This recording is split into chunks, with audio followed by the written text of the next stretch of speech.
There is one sign the Soviets can make that would be unmistakable, that would advance dramatically the cause of freedom and peace.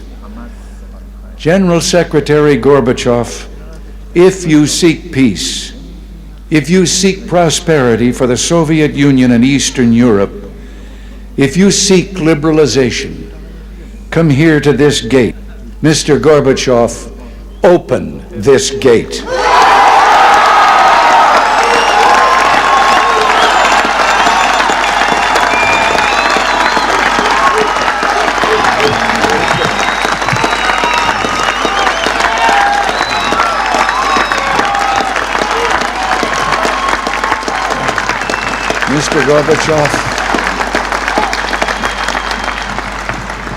Mr. Gorbachev, tear down this wall.